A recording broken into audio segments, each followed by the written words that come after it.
Nifnu and Soha. This story is based on the legend that Zhou people were created by the god Nifnu. Nifnu created two people that were the earliest ancestors of the Zhou tribe.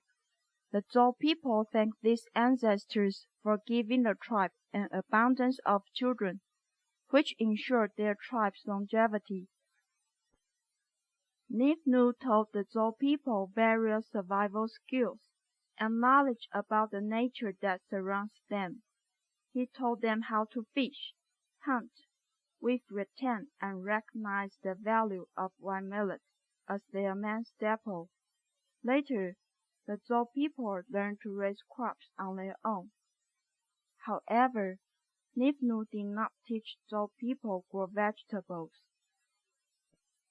Along with teaching the Zhou people important life skills, Nifnu also told them that Shibuya would allow the Zhou people to have a prosperous life. One day, the god Nifnu stepped on a rock at the center of Shibuya. He left behind a footprint embedded into the rock. Nifnu then told the Zhou people, "All of you must remember this sign." Then he left them with only his footprint. A long time went by. Nifnu came back again with another god, Soha. According to Zhou ancestors, Soha is a cruel and foolish god. Whenever he appears, he brings bad luck that usually ends in dire consequences for the Zhou people. One time, Nifnu crushed a grain of millet and threw it into an urn. Then he put his face close to the urn and chanted, "Let this urn be full of the finest wine." Consequently, the urn filled with wine. Out of jealousy, the mischievous Soha asked the wise Nifnu to reveal this secret to him. Nifnu, a kind god, did not hesitate to tell Soha how he had made this miracle. While Soha prepared to perform magic, he carelessly stumbled on the ground, and forgot the sequence of the spells taught to him by Nifnu. Anxiously, he sought to ask Nifnu how to make the miracle of the wine for a second time. Nifnu reluctantly agreed, and once again told Soha. Soha attempted to make the wine again, but when he did, he grew excited and carelessly stumbled again, and this time forgot another crucial step of the magic. Soha, driven by greed for power, charged back to Nifnu, demanding him to teach him a third time. Nifnu became annoyed at Soha and replied, "You should ask the urn to become full of excrement."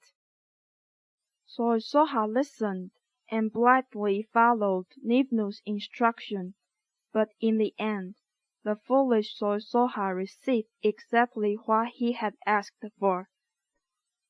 A few days later, Nifnu and Soha were walking along a river to a place called Vovogudana, where two rivers converge.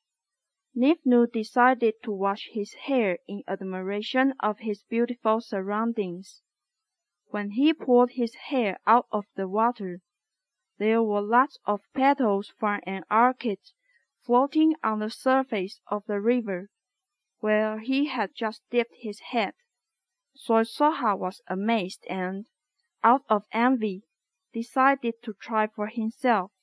However, when he lifted his head from the water, he saw pungent mushrooms floating in the river. They continued to walk, and Soha told Nifnu, "I hope one day I can find a suitable bride for you." Soha then scurried into the forest, forcing Nifnu to wait. Hours went by, while Nifnu patiently waited for his friend to return. Finally, Soha emerged from the woods. Nifnu was surprised to see Soisoha accompanied by a ghastly creature. Soisoha had found a monster, a large bald head, floating without any body. Nifnu didn't want to offend Soisoha, and had no choice but to marry the monster. Then Nifnu waited for Soisoha to leave him and his new bride alone. One day, Nifnu told the monster, "I'm going to get some water from the river, and will be back soon." The monster did not doubt him, and let him go. Nifnu locked the door carefully and asked the monster from outside, "Can you see anything from inside?" The monster replied, "No, I cannot see anything." Nifnu heard that and ran away immediately. After Nifnu ran for a while, he heard the monster running behind him.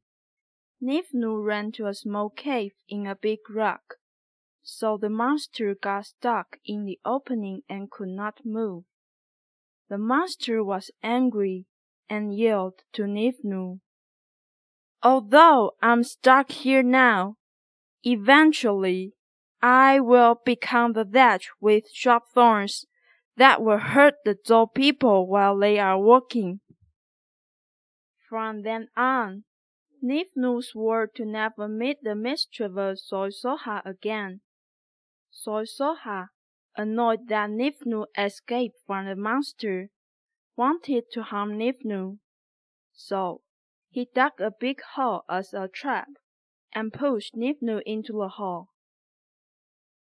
Then Soisoha covered the hole with a big and heavy rock. Nifnu could not escape by himself, so he made a special sound with his mouth, which called the rats to come and help dig him out. When the rats had dug far enough into the ground, a giant rat put his tail into the hole and pulled Nifnu out. For this reason, among others, the Zhou people refrained from eating rat meat. Even after the horrible experience, the gracious god Nifnu silently forgave Soisoha, and they traveled together again. After a long silent journey, they took a rest on a patch of grass. Soisoha suddenly became overwhelmed with guilt about the awful things he had done to Nifnu.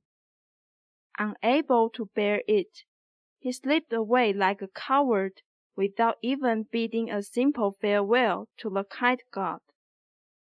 Nifnu, finally free from Soisoha, whispered to himself, "Oh, the thorny bamboo in front of my house, stretch your tip in my hand."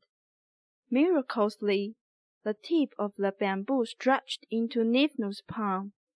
The bamboo then slowly stretched back and led Nifnu into his yard. At that moment, Nifnu knew it was time for him to leave the Zhou people. Nifnu went to Tfuya and told his Zhou friends, "Don't forget the skills I have told you, so you and your children will forever have enough food." Nifnu turned and left. No one ever saw him again. However, as a reminder, he left behind his single footprint cast into the rock, and his invaluable teachings that still echo through the Zhou tribe today.